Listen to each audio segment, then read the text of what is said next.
ഇന്നെന്റെ കുഞ്ഞിന് വ്യത്യസ്തമായ ഒരു കഥ പറഞ്ഞു തരാം. ഉണ്ണീശോയുടെ കഥ. അഗസ്റ്റസ് സീസറിന്റെ ഭരണവർഷം ഹെറോദേസ് എന്ന രാജാവിന്റെ കാലത്താണ് യൂദയായിലെ ബെത്ലഹേമിൽ ഉണ്ണീശോ ജനിക്കുന്നത്. ഉണ്ണീശോയുടെ മമ്മയുടെ പേര് എന്താണെന്നറിയോ? അപ്പയുടെ പേരോ? ജോസഫും മറിയവും തമ്മിലുള്ള വിവാഹം നിശ്ചയിച്ചിരിക്കുന്ന സമയം, അതായത് വിവാഹത്തിന് മുൻപ്, ഗബ്രിയേൽ മാലാഖ പ്രത്യക്ഷപ്പെട്ട് ഇങ്ങനെ പറഞ്ഞു: മറിയമേ, നീ ഗർഭം ധരിച്ച് ഒരു കുഞ്ഞിനെ പ്രസവിക്കും. ദൈവപുത്രനായ ആ കുഞ്ഞിന് ഈശോ എന്ന് പേരിടണം.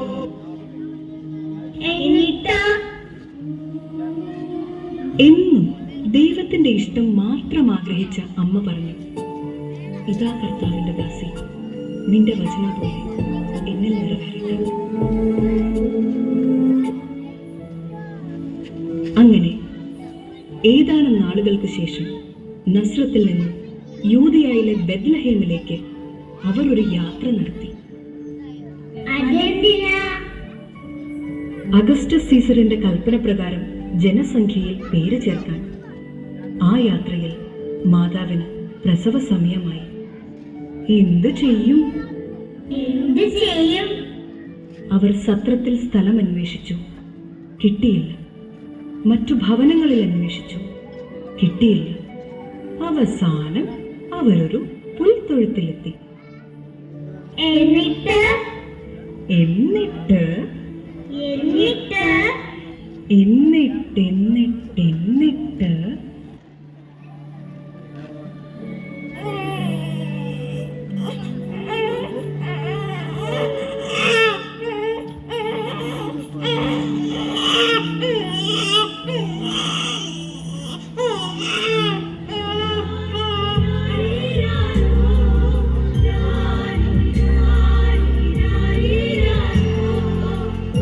മാതാവ് ഈശോയെ പിള്ളക്കച്ചയിൽ പൊതിഞ്ഞ് പുൽത്തൊട്ടിയിൽ കിടത്തി.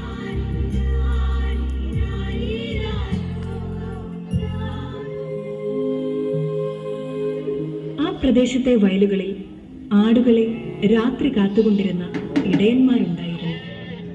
സ്വർഗീയ സൈന്യത്തിന്റെ ഒരു വ്യൂഹം പ്രത്യക്ഷപ്പെട്ട് പറഞ്ഞു: സകല ജനത്തിനും വേണ്ടിയുള്ള സന്തോഷത്തിന്റെ സദ്വാർത്ത നിങ്ങളെ അറിയിക്കുന്നു. ദാവീദിന്റെ പട്ടണത്തിൽ നിങ്ങൾക്കായി ഒരു രക്ഷകൻ, കർത്താവായ ക്രിസ്തു ജനിച്ചിരിക്കുന്നു.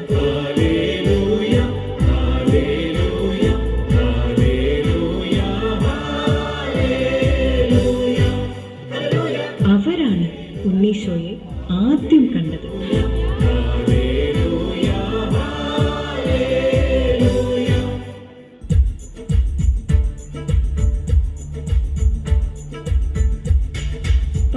ദേശത്ത് നിന്ന് വന്ന 3 രാജാക്കന്മാർ.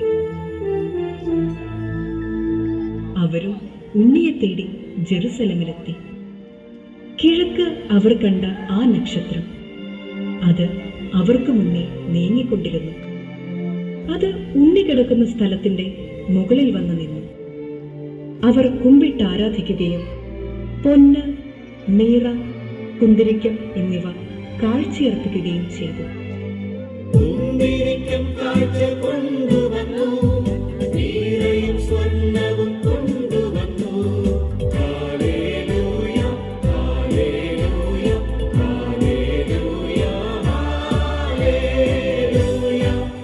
കുഞ്ഞെ, സന്മനസ്സുള്ളവരിലാണ് ഈശോ വരുന്നത്.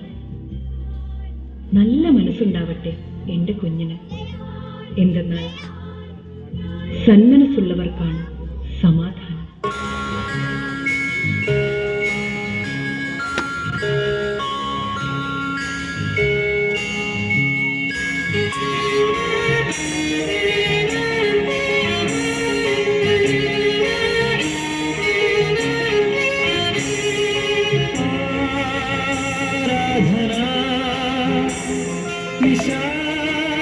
സംഗീതമേ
പുഞ്ചിരി പുഞ്ചിരി